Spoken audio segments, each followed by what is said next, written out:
Assalamu alaikum. I'm Amina Mahesh. I have scored 98 marks in Urdu and today I'm going to share with you some tricks जिनकी मदद से आप भी 90 या 90 plus marks score कर सकते हैं। सबसे पहले स्टार्ट करते हैं हिस्सा नज़म से। हिस्सा नज़म में आप जैसे कि देख सकते हैं 10 नंबरों का शेर होता है, एक नंबर नज़म का उन्वान लिखने का और एक नंबर शायर का नाम लिखने का। इसमें से दोनों दो अशार पूछे जाते हैं और दोनों एक ही नज़म में से होते हैं। तो आइए देखते हैं नज़म की तशरीह किस तरह करते हैं और आप इनमें से 9 मार्क्स स्कोर कर सकते हैं इजीली। चलें बढ़ते हैं वीडियो की तरफ।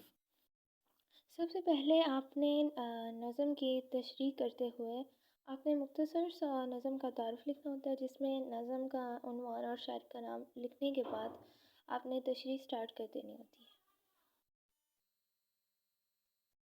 अशार की तशरीह में सबसे पहले मफ़हूम लिखना होता है। मफ़हूम लाज़मी नहीं होता, लेकिन अगर आप लिखें तो अच्छा इंप्रेशन पड़ता है और ना लिखें तो आपके मार्क्स नहीं कटते।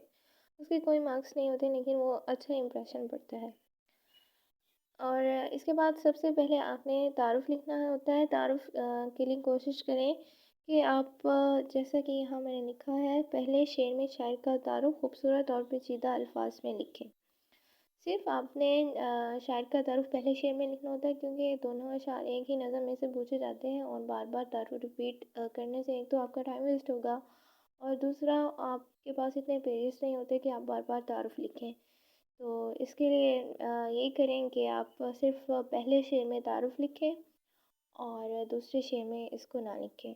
और पेचीदा अल्फाज जैसे कि यहाँ पे मैंने हमद के शायर मौलाना ज़फ़र अली ख़ान हैं और उनका तारुफ़ लिखा है कि वो एक हमा जहत इंसान थे, कोहना मश्क अदीब थे, शोला बयान मुकर्रर थे, बेबाक साफ़ी थे और उर्दू शायरी में नुमाया मकाम और नात गोई में भी उन्होंने तबाह आज़माई की है।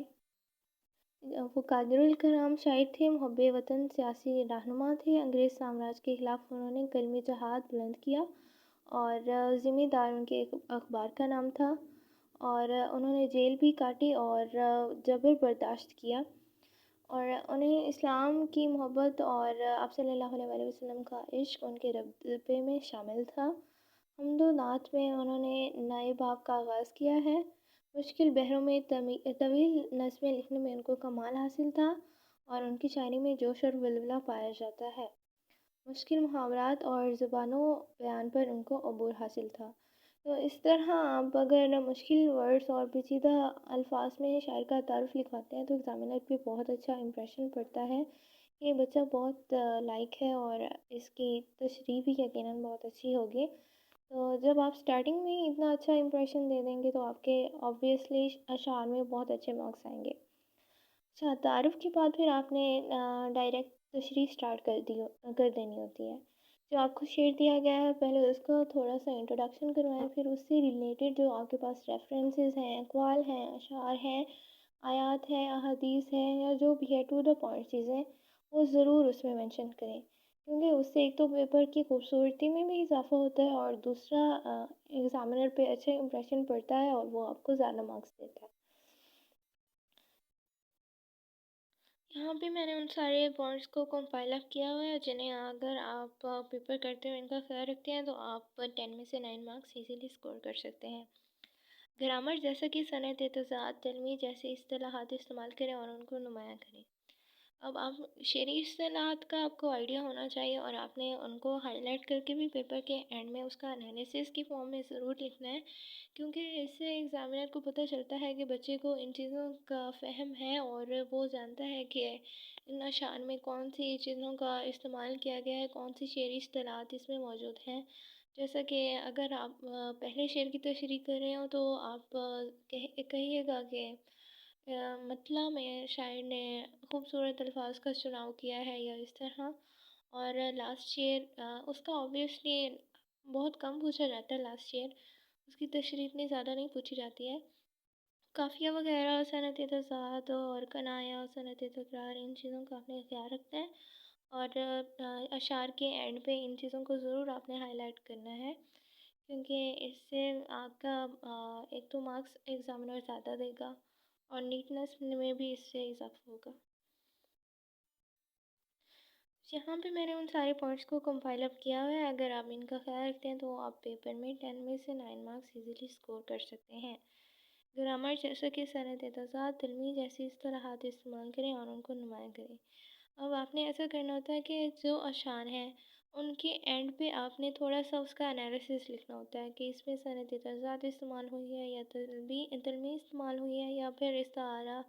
ایسی چیزوں کو شعری اصطلاحات کہتے ہیں، اور شعری اصطلاحات جب آپ لکھتے ہیں تو آپ کی یہ گارنٹی ہوتی ہے کہ ان میں سے آپ کے اچھے مارکس آئیں گے اور اشعار میں سے آپ کے 9 مارکس تو ایٹ لیسٹ آئیں گے ہی. پھر اس کے بعد پہلے شعر میں شاعر کا تعارف خوبصورت اور پیچیدہ الفاظ میں لکھی. میں نے آپ کو آلریڈی ایکسپلین کر دیا ہے. ایک شعر کی لینتھ 2.5 پیجز سے زیادہ نہیں ہونی چاہیے. 2.5 پیجز انف ہے نظم کی تشریح کے لیے. اور غزل کی تشریح کریں اور تو اس میں 3 اشعار ہوتے ہیں تو ہر شعر کو آپ 2 پیجز تک ہی رکھیں. اس سے زیادہ لکھنے کی ضرورت نہیں کیونکہ اس کے زیادہ لکھنے کے مارکس نہیں ملتے. پھر آپ ہر شعر میں 4 اشعار تو ایٹ لیسٹ ایڈ کریں. ہر پیج میں 2 اشعار ایڈ کر دیں تو وہ بہت زیادہ پیارا لگے گا اور ایگزامینر بھی آپ کو زیادہ مارکس دے گا.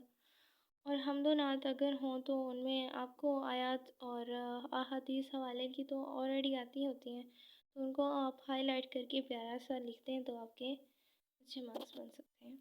پھر آپ نے پیپر میں نیٹنیس کا بھی بہت خیال رکھنا ہے. اور آپ نے جب شعر اسٹارٹ کرنا ہے تو آپ نے یہ نہیں کہنا کہ اس شعر میں شاعر یہ کہہ رہا ہے یا بیان کر رہا ہے. آپ نے اس طرح خوبصورت الفاظ میں لکھنا ہے کہ شاعر بارگاہ رسالت میں گلہائے عقیدت پیش کر رہا ہے، یا حمد پیش کرتے ہوئے شاعر کہتے ہیں، یا اس طرح.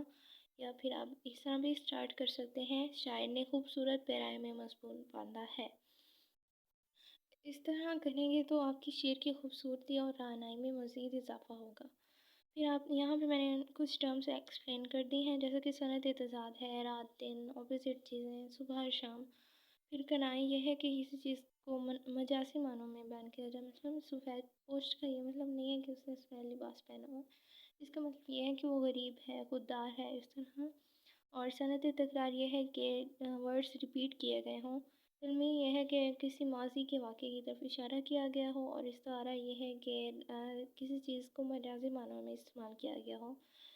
تشبیہ یہ ہے کہ کسی چیز سے کمپیریزن کیا گیا ہو. اور مجاز مرسل یہ ہے کہ اس میں نے ریفرنس دیا ہوا ہے: ہاتھ ہے لاکھ بندہ مومن کا ہاتھ، غالب و کار آفریں کار کشا کار ساز. اب ہمیں تو پتہ ہے کہ اللہ تعالیٰ کے ہاتھ نہیں ہوتے، لیکن یہاں پہ ہاتھ کا مطلب یہ ہے کہ مومن جو بھی کام کرتا ہے وہ اللہ تعالیٰ کی طرف سے ہو جاتا ہے، اور وہ جو بولتا ہے وہ بھی اللہ تعالیٰ کی طرف سے ہی ہو جاتا ہے. تو اور یہاں پہ اینڈ پوائنٹ پہ آپ نے یہ ضرور لکھنا ہے کہ یہ شعر عام، سادہ اور آسان فہم ہے. ان ساری چیزوں کو اگر آپ فالو کریں گے تو آئی ایم پریٹی شیور کہ آپ 10 میں سے 9 مارکس ایزیلی اسکور کر سکتے ہیں. اگر آپ کو میری ویڈیو اچھی لگی ہو تو میرے چینل کو سبسکرائب کریں اور میری ویڈیو کو شیئر کریں اور لائک کریں. Thank you.